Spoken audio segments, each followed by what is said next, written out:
पिछले एपिसोड में हमने देखा कि कैसे ब्रह्मदेव ने नारद मुनि के मन में आए हुए प्रश्नों का उत्तर बताकर उनके मन की शंकाओं को दूर किया।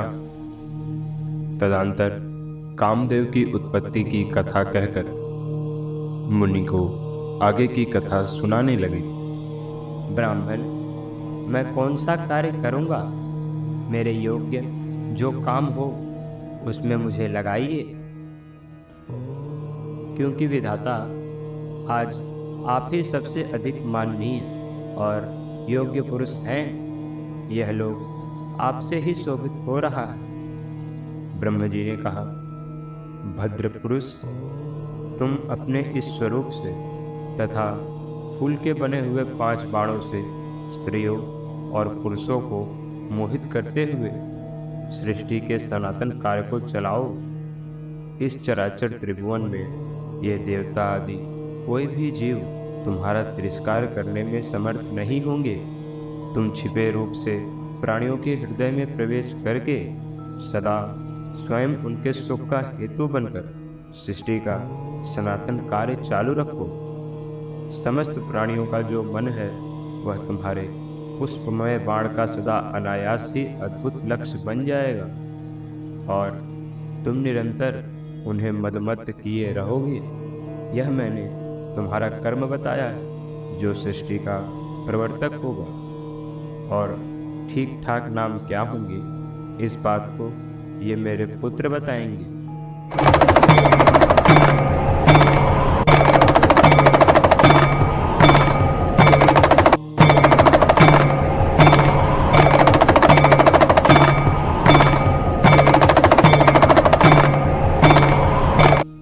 ब्रह्मा जी कहते हैं, मुने, तदंतर मेरे अभिप्राय को जानने वाले मारीच आदि मेरे पुत्र सभी मुनियों ने उस पुरुष का उचित नाम रखा। दक्ष आदि प्रजापतियों ने उसका मुंह देखते ही परोक्ष के भी सारे वृत्तांत जानकर उसे रहने के लिए स्थान और पत्नी प्रदान की। मेरे पुत्र मारीच आदि द्विजों ने उस पुरुष के नाम निश्चित करके उससे यह युक्ति युक्त बात कही।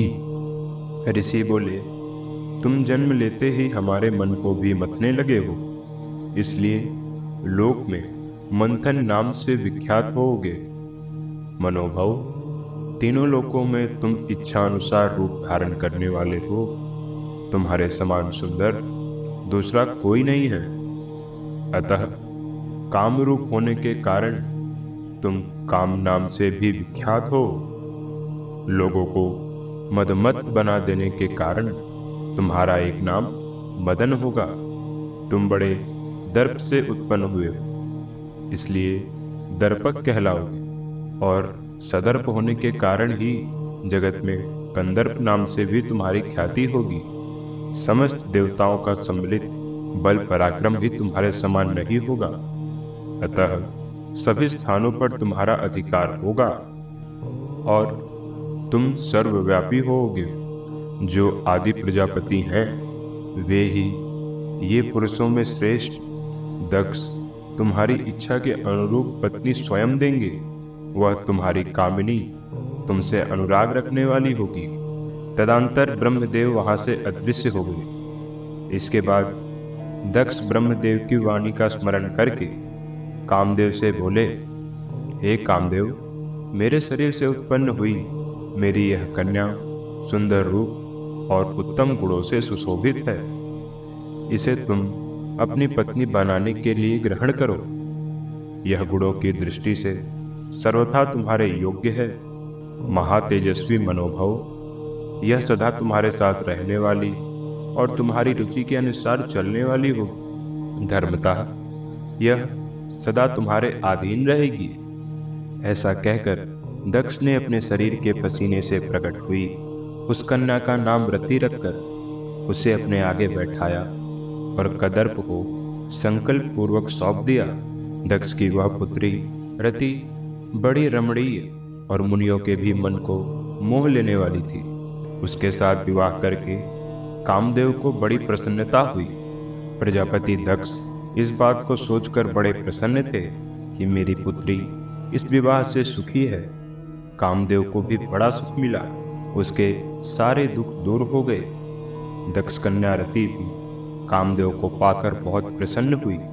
जैसे संध्या काल में मनोहारिणी विद्युत माला के साथ मेघ शोभा पाता है, उसी प्रकार रति के साथ प्रिय वचन बोलने वाला कामदेव बड़ी शोभा पा रहा है। ब्रह्मा जी का यह कथन सुनकर मुनिश्रेष्ठ नारद मन ही मन बड़े प्रसन्न हुए और भगवान शंकर का स्मरण करके हर्षपूर्वक बोले, महाभाग, विष्णु शिष्य, महामते, विधात, आपने चंद्रमौली शिव की यह अद्भुत लीला कही है।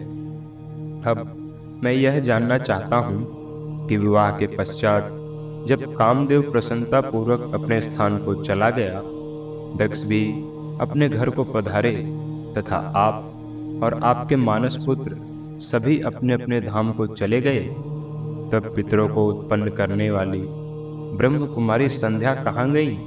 उन्होंने क्या किया और किस पुरुष के साथ उनका विवाह हुआ? संध्या का यह सब चरित्र विशेष रूप से बताइए।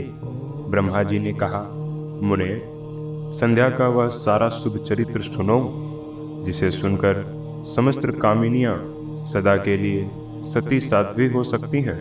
वह संध्या जो पहले मेरी मानस पुत्री थी, तपस्या करके शरीर को त्याग कर मुनिश्रेष्ठ मेघातिथि की बुद्धिमती पुत्री होकर अरुंधति के नाम से विख्यात हुई। उत्तम व्रत का पालन करके उस देवी ने ब्रह्मा, विष्णु और महेश्वर के कहने से श्रेष्ठ व्रतधारी महात्मा वशिष्ठ को अपना पति चुना। वह सौम्य स्वरूप वाली देवी सबकी वंदनीय और पूजनीय श्रेष्ठ पतिव्रता के रूप में विख्यात हुई। नारद जी ने पूछा, भगवान, संध्या ने कैसे, किस लिए और कहाँ तप किया? किस प्रकार शरीर त्याग कर वह मेघातिथि की पुत्री हुई? ब्रह्मा, विष्णु और शिव, इन तीनों देवों के बताए हुए श्रेष्ठ व्रतधारी महात्मा वशिष्ठ को उसने किस तरह अपना पति बनाया? पितामह, यह सब मैं विस्तार के साथ सुनना चाहता हूँ। अरुंधति के इस कौतूहलपूर्ण चरित्र का आप यथार्थ रूप से वर्णन कीजिए। ब्रह्मा जी ने कहा, मुने, संध्या के मन में एक बार सकाम भाव आ गया था, इसलिए उस साध्वी ने यह निश्चय किया कि वैदिक मार्ग के अनुसार वो अग्नि में अपने इस शरीर की आहुति दे देंगी, तथा मन में विचार किया कि आज से इस भूतल पर कोई भी देहधारी उत्पन्न होते ही काम भाव से युक्त ना हो। इसके लिए मैं कठोर तप करके मर्यादा स्थापित करूंगी। तरुणावस्था से पूर्व किसी पर भी काम का प्रभाव नहीं पड़ेगा, ऐसी सीमा निर्धारित करूंगी। इसके बाद इस जीवन को त्याग दूंगी।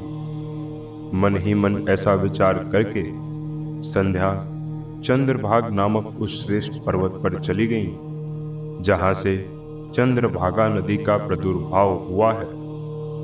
मन में तपस्या का दृढ़ निश्चय ले संध्या को श्रेष्ठ पर्वत पर गई हुई जान ब्रह्मदेव ने अपने समीप बैठे हुए वेद वेदांगों के पारंगत विद्वान सर्वज्ञ एवं ज्ञान योगी पुत्र मुनि वशिष्ठ से कहा, बेटा वशिष्ठ, मनस्विनी संध्या तपस्या की अभिलाषा से चंद्रभाग नामक पर्वत पर गई हैं।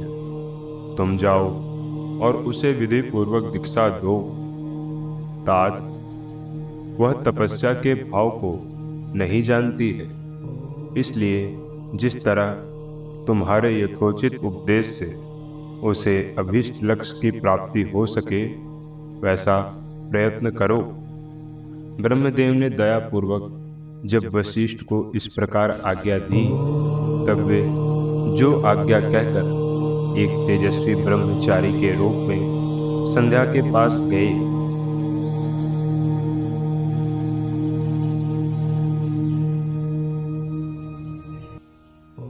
भारतीय इतिहास के ऐसे ही अनसुने तथ्यों पर आधारित और वीडियोस को देखते लाइक करें, शेयर करें। धन्यवाद।